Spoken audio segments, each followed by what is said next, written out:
नमस्कार, स्वागत है आप सभी का प्रतिपक्ष संवाद पर। मैं हूं आपके साथ मेघना सचदेवा। द्वाराहाट हम लोग पहुंचे और वहां पर मां मृत्युंजय मंदिर के रहस्यों से आपको हमने रूबरू कराया। उसके पीछे क्या किस्से कहानियां हैं, क्या तथ्य हैं, वहां पर किस तरह के पत्थर का इस्तेमाल हुआ है, सब कुछ आपको बताया। विमल जी लगातार हमारी इस यात्रा में हमारे साथ मौजूद हैं और अब हमारी यात्रा पहुंच चुकी है ध्वज मंदिर पे। इस मंदिर को गुजरदेव मंदिर भी कहा जाता है।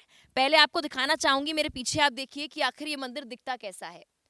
अलग-अलग तरह की इसमें कलाकारी आपको नज़र आएगी, मूर्तियाँ नज़र आएँगी, लेकिन सब में कुछ न कुछ कहानी और किस्से यहाँ पर छुपे हुए हैं। विमल जी ने आपको माँ मृत्युंजय के बारे में बताया और विमल जी लगातार यहाँ पर ग्राउंड पर कवरेज करते हैं, यहीं के रहने वाले हैं। तो आगे बढ़ते हुए चलते-चलते विमल जी से जानेंगे कि आखिर इस मंदिर की क्या ख़ासियत है और क्या मान्यताएँ हैं? विमल जी आइए।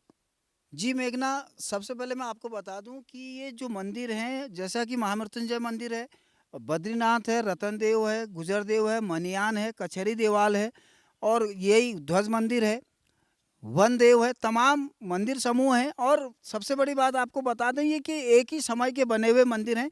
और जैसा कि मैंने आपसे पहले कहा था कि जो अजंता अलोरा की गुफाओं में आप देखते हैं, दक्षिण के मंदिरों में, पुरी या कोणार्क के मंदिरों में जब आप जो वास्तुशिल्प देखते हैं, कहीं न कहीं उसकी स्पष्ट झलक आपको इन मंदिरों में देखने को मिलेगी।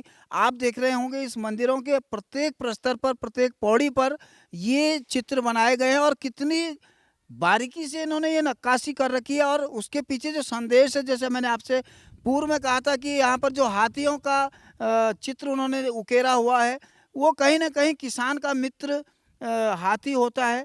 और वो पहले समय में हाथी ही एक सुगम सवारी होती थी सामान को लाने और ले जाने के लिए, कहीं न कहीं किसान का सच्चा मित्र।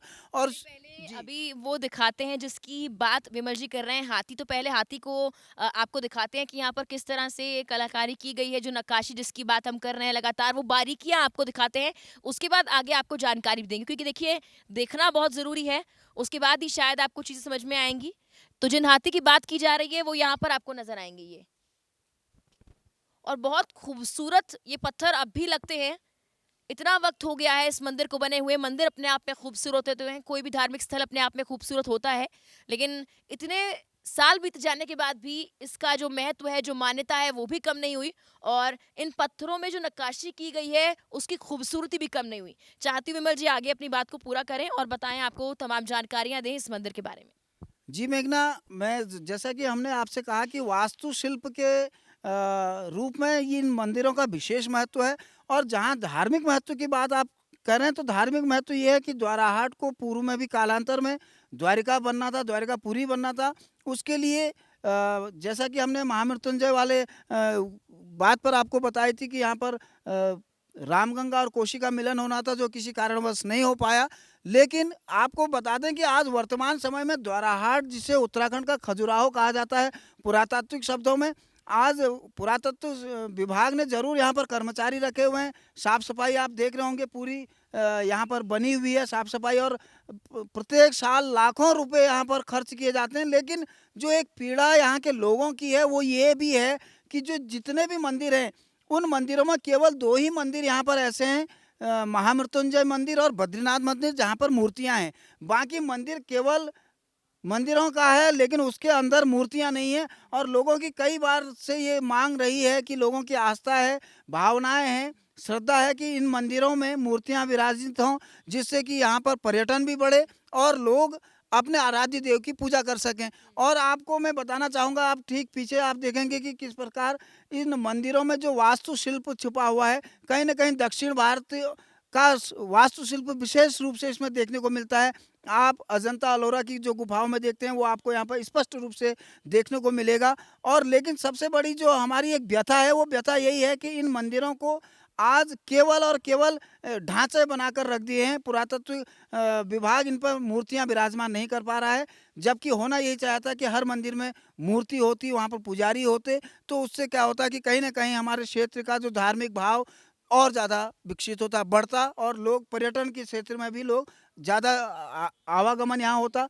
हालांकि पर्यटन तो यहाँ पर आते ही इन मंदिरों को देखने के लिए, सुनने के लिए, लेकिन अगर मंदिरों में मूर्तियाँ होती तो निश्चित तौर से उनकी संख्या बढ़ती। बिल्कुल ज़ाहिर-सी बात है और पर्यटन के लिहाज से उत्तराखंड में तमाम संभावनाएँ हैं, लेकिन उनको कैसे विकसित किया जाना है, ये अभी शायद सरकारें सोचती ही रह रही हैं और उन पर पूरी तरह से काम नहीं किया गया है। पीछे का ज़िक्र अभी विमल जी ने किया, तो पीछे आपको दिखाते हैं, ऊपर कुछ मंदिर आपको नज़र आएँगे जो बने हुए हैं, इसी मंदिर के ऊपर और इन मंदिरों के बारे में भी अभी हम जानकारी लेंगे विमल जी से, लेकिन चाहती हूँ पहले आप देखें कि कितनी सुंदर तरीके से इस मंदिर को बनाया गया है। और इसमें अलग-अलग तरह की नक्काशी की गई है, मूर्तियाँ बनाई गई हैं, बहुत सी चीज़ें आपको नज़र आएँगी। ये पत्थर अपने आप में बहुत खूबसूरत पत्थर हैं और काफ़ी पुराने हैं। लेकिन अभी अगर पर्यटन के लिहाज से देखा जाए तो इसका बहुत कुछ विकास हो सकता है, इसे विकसित किया जा सकता है। यहाँ पर जो लोगों की संख्या है वो बढ़ सकती है। हालाँकि इसके लिए क्या तैयारियाँ होंगी, हमारी इस रिपोर्ट के बाद क्या कुछ एक्शन होता है वो देखने वाली बात है। लेकिन विमल जी ऊपर यहाँ कुछ मंदिर बने हुए हैं, उनका क्या क्या मान्यता है? क्या उनके पीछे की कहानी और तथ्य हैं? नहीं, उनके पीछे की कहानी जो है मेघना, वो सिर्फ़ और सिर्फ़ इस नक्काशी के माध्यम से उसको मंदिर का जो ढाँचा आप देख रहे होंगे आज खंडित रूप में है ये। और सबसे बड़ी बात आपको बता दें कि इसके पीछे जो एक कहानी हम लोगों ने सुनी, जिसका प्रामाणिकता कहीं पर नहीं है, लेकिन जो कहानी है वो यही कहती है कि जब यहाँ पर मुग़लों का आक्रमण हुआ था तो सबसे पहले महमूद गज़नवी के समय में मंदिरों पर तोड़-फोड़ हुई थी, हिंदुओं के मंदिरों पर। और वो कहीं न कहीं उसी का ये असर देखने को मिलता है। आप देख रहे होंगे कि ये पत्थरों पर जो इन्होंने छोटे मंदिरों का रूप दिया है, इसी को इन्होंने गुंबद बना करके इसको पूरा मंदिर का रूप देना चाह रहे थे। लेकिन हमने कुछ इसी अंदाज में ये लोग देखा, लेकिन आज तक भी पुरातत्व विभाग इसको व्यवस्थित नहीं कर पाया। जबकि होना ये चाहिए था कि पुरातत्व विभाग अपने संसाधनों से इस मंदिर को व्यवस्थित करते हुए इसको ये पुनर्निर्माण जिसको कहा जाता है वो करना चाहिए था। लेकिन ये एज इट इज़ है, जैसा था वैसे ही है। लेकिन संभवतः पुरातत्व चाहेगा इसको करना चाहिए। जैसा आपने कहा कि आपकी इस रिपोर्ट के बाद ज़रूर कुछ इसमें फेरबदल होने की संभावनाएं हैं। और सरकारें कहीं न कहीं, सरकारों की उदासीनता भी स्पष्ट रूप से इन मंदिरों के उस पर झलकती है, क्योंकि अगर मंदिरों का सौंदर्यीकरण नहीं हो रहा तो कहीं न कहीं सरकारों की उदासीनता ही इसमें सामने आ रही है। बिल्कुल विमल जी देखिए ये आपने भी कहा और हम देख भी पा रहे हैं कि खंडित है एक तरह से मंदिर और आपने बताया कि एक वक्त में इसे तोड़ा गया था, ऐसी कहानियां हैं, ऐसी बातें सामने आती हैं। लेकिन उसके बाद जो स्थानीय लोग हैं उनका इस मंदिर को लेकर क्या कहना है, उनका रुख क्या है? क्योंकि देखिए आसपास के क्षेत्र में और मंदिर भी हैं, वहाँ पे भी लोग जाते हैं, आस्था है, विश्वास है। तो इस मंदिर को लेकर जो आसपास के लोग हैं उनका क्या कुछ कहना है? आसपास के लोगों के तो ये है कि जहाँ आस्था का सवाल है, आस्था सबसे ज़्यादा हावी रहती है हर चीज़ में। लेकिन दूसरी जो स्थानीय लोगों को जो दिक्कतें हैं, वो दिक्कत इस पुरातात्विक मंदिर से नहीं है। पुरातत्व के जो नियम हैं, उन नियमों के चलते ज़रूर यहाँ के लोगों को, स्थानीय लोगों को दिक्कतें होती, क्योंकि यहाँ का जो पुरातत्व का नियम है, 200 मीटर की परिधि में यहाँ पर कोई नवनिर्माण नहीं होगा। आप देख रहे होंगे कि यहाँ पर निर्माण भी हुए हैं, लेकिन ये निर्माण केवल और केवल अपने उन्होंने रिस्क पे किए गए हैं, जबकि पुरातत्व इसकी परमिशन ग्रांट नहीं करता।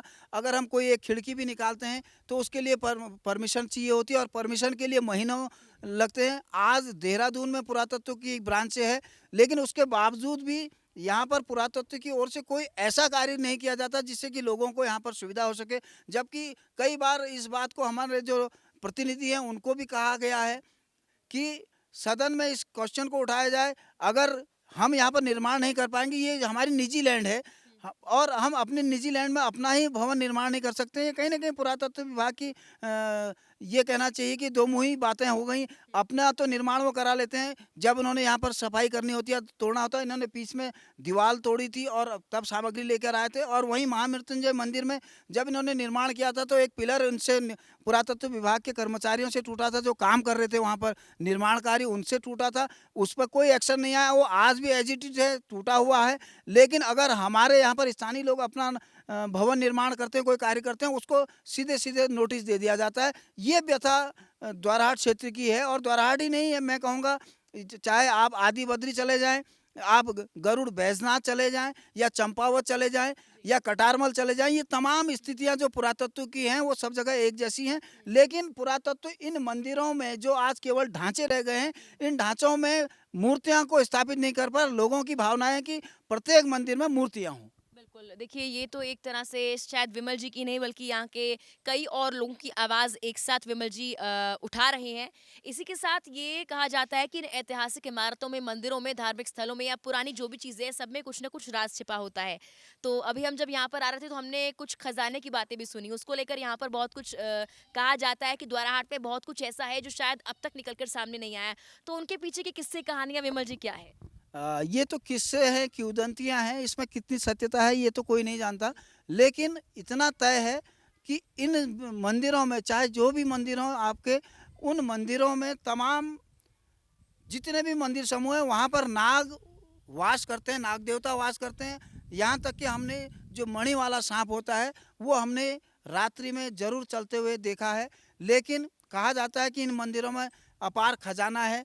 अब वो खजाना किस रूप में है, धन के रूप में है या इसी हमारी कला के रूप में है, ये अब अलग-अलग नज़रिया है सोचने का, समझने का। लेकिन जो भी हो, खजाना द्वाराहाट में है और उस खजाने को उकेरने की ज़रूरत है, लोगों तक पहुंचाने की ज़रूरत है। उसके लिए सरकार ज़िम्मेदार है, हमारे प्रतिनिधि ज़िम्मेदार हैं।